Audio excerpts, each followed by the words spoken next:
The funny thing is, my Toastmasters mentor, she says, "Oh, you're mature for your age. You're so emotionally mature. You're so introspective." And I wish I was like that at your age. Well, our lives are different. She grew up in different circumstances, and I'm only like this because I got some time on my hands. You know, you get some time on your hands to look back, think, reflect a bit, because some people, or sometimes life, like, is always go, go, go, boom, boom, boom, move, move, move. Like, go to this school, get this job, go buy a house, get a car, get a family, blah, blah, blah. And you got some time to do you and take care of yourself. Like, who am I? What do I believe in? What do I like? What do I think about? Who's in my circle? Who do I keep? Who do I leave out? What do I want to remember? Honestly, before, it was just take a bunch of pictures that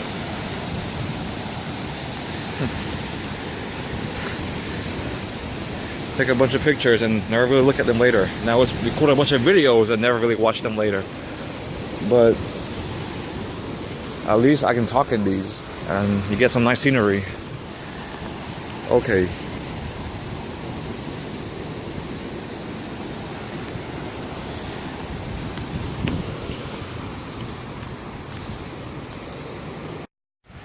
Good thing about being out in nature is that,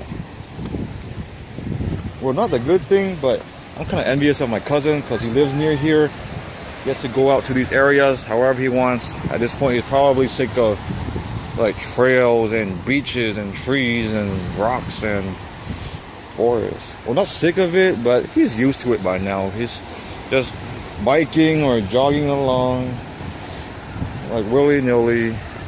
It's just background scenery. Well, I'm like, whoa, this is so cool. I really get to see this. I mean, there's probably places to see it back at home. I just haven't really looked that hard. I mean, what's at home, really? Like Lake Cunningham in San Jose, Mission Peak, that's freaking crowded all the time. Ed Levin Park. Okay, I gotta expand my imagination and go more places in the Bay Area. Yeah, that's like a father and daughter? I'm just guessing, I don't know. But I told him there were crabs there. Looks like you got crabs. I'm also learning to give people more credit, give them a break, and realize that they aren't the same person that they are back then. Because, well, some people are. Some people change very little or don't really change.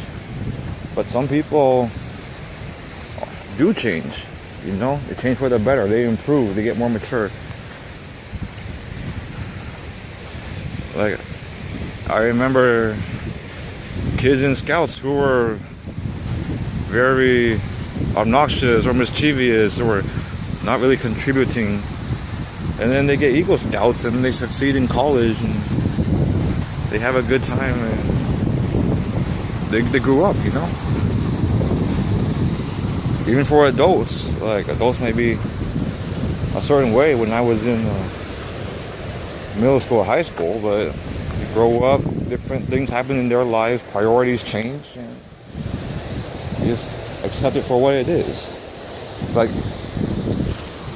if you're stagnant all the time, like you're set in your ways, this is the way life is, this is the way I think, and it'll never change, then I feel sorry for those people. And I don't want to come across as that. I want to be not necessarily chill, but adaptable and balanced. That's what I always strive to achieve. Balance, aspect in my life. Where I carry myself, where I talk, what I do. I mean, once it's out of balance, it sucks. Because you are so lost, like you descend into a spiral.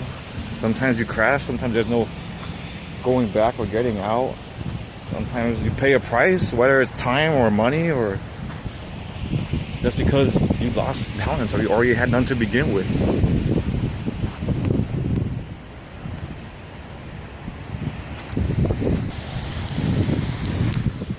This is a new way I express myself. I think Express Yourself is a Madonna song. I mean, I remember growing up, there were many ways I expressed myself, whether it was blog posts or stupid YouTube videos that I deleted or private so no one can see them anymore.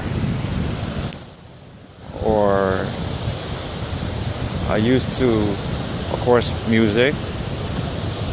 It used to be burning CDs. And then making piano covers, which I still do every now and then. Oh, burning CDs, I remember. That was crazy. I remember I went to Canada, I brought like 17 CDs I burned with me.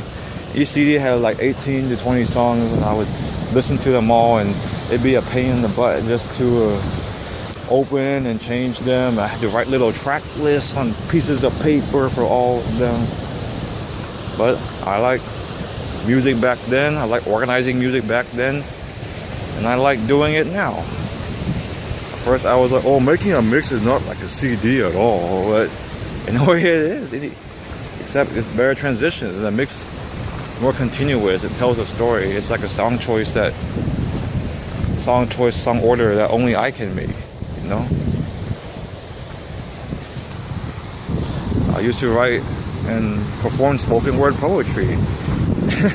Even though whenever I perform, I would just look at the paper itself. But I would get standing ovations. I would compete, even though I lost because I spoke too long. But it covered a bunch of different topics. I did it in high school. I wrote pieces in high school. I performed high school pieces in college. I wrote pieces in college. I remember, just based on my understanding of the Vietnam War, I wrote a piece on that. I performed it, and this guy, well, his nickname is Batman. He's like some super involved community activist, lots of friends. He was pretty proud of it, and he was older, and the fact that he was happy about it felt good, so I just gave him that piece too. I remember writing a piece about human trafficking. I mean, I read an article about it in the San Jose Mercury News, and I ended up writing just a story narrative about it. Okay, I really hope there aren't crabs here either.